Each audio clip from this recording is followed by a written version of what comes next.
Good morning. My name is Stephen Fleet.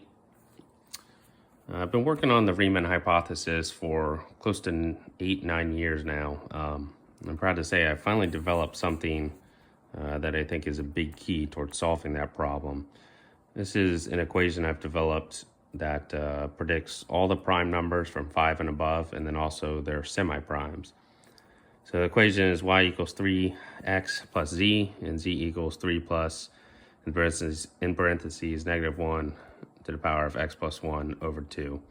Essentially what will happen right here with the negative 1 is it'll alternate between 1 and negative 1, back and forth.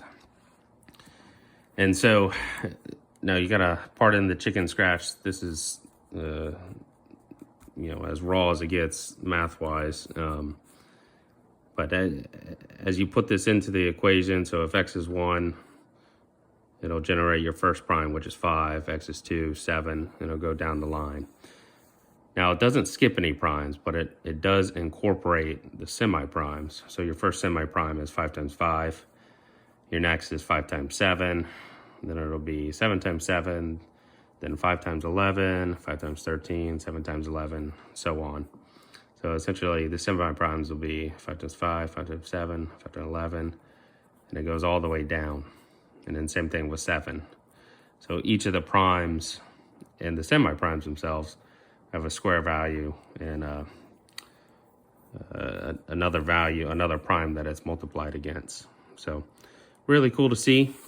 What are the ways that tackle this problem? I was looking at how if you take different equations, basically a brute force method in a way of trying 2x plus 1, 2x minus 2, and 3x plus 1, 3x plus 2. I was trying to find one that could get the primes themselves, but what I noticed is that there was a pattern that developed of plus 1, minus 1, plus 1, minus 1, and that's where I really sought after with the 3x. I was trying to figure out, okay, how do I capture what I'm seeing into an equation? Now, there are some other interesting things that come out of this. One of the things I noticed is that these x values that I have circled here,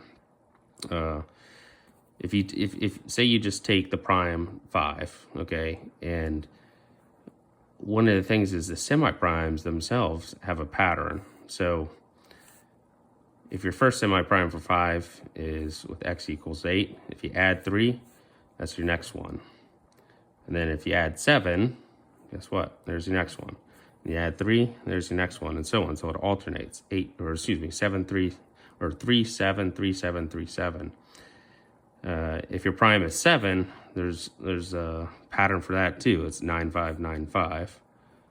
So your first one, it would always start at the first semiprime, which is itself squared, so 7. And 16 plus 9 would be 25. And then 25 plus 5 would be 30. And so it goes 9, 5, 9, 5. It's a little hard to read, but this is it. So each of the primes will have their own actual pattern to where then the semiprimes begin to repeat themselves, or not repeat themselves, but become visible throughout the equation. Now there is a way, let's say if you took all the prime values and you were able to subtract the actual semiprimes out. That's kind of what I was getting after here with this equation. I believe you call it a recursion equation. But either way, what you do is essentially 1 times 1, and then 1 times 2, and 1 times x of 1 times 3. So you're essentially removing out after if you've added up all the primes, and then you remove out the semiprimes, and it's all you're left with are the primes themselves. But the equation itself still produces all the primes. So let's flip over here real quick. And I think this equation will be key towards solving the Riemann hypothesis because of the Euler product. If not the key for solving the Riemann hypothesis because of the close connection with prime numbers. So one of the things we have here with the different x values, like I talked about, on the previous page, there's a delta between them. So if you look at, say, 8 and 16, right? These are the square values. So 5 squared, 7 squared. So the first semi-prime for each of those prime numbers. When you look at the x values, there's a delta. So 8 to 16, the delta is 8. 16 to 40, delta is 24. Then 16 and 40 and 24, 56 and 32. One of the things I noticed is that the pattern is an alternating pattern between them. So 8 to 16, then 16 to 24, 24 to 32. Essentially, if the number is odd, so if you envision 1, 3, 5, 7, you can use this equation, 8 times x plus 1 over 2. If x is 1, the delta would be 8. So delta is 8 between 8 and 16, so between your first two semiprimes here. If it's even, so 1, then 2, so right here, x equals 2, you use this equation. If it's even, the answer would be 24. So your delta would be 24 between these two. Then next, x equals 3, your delta is 16. So 16. That would be, x is 1 here, x is 3, this is x is 2. And so it alternates. The pattern essentially hops between odd and then even.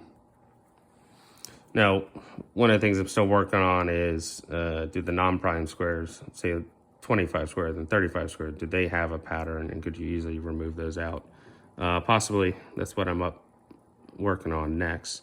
But overall, this is a pretty major discovery, I think. They've been trying to, they as in mathematicians and number theorists, have been trying to solve an equation, or create an equation that predicts all prime numbers.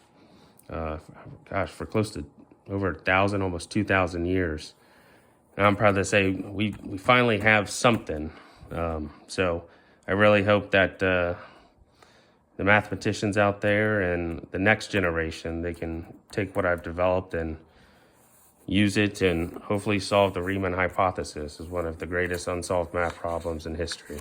So, all right, thank you.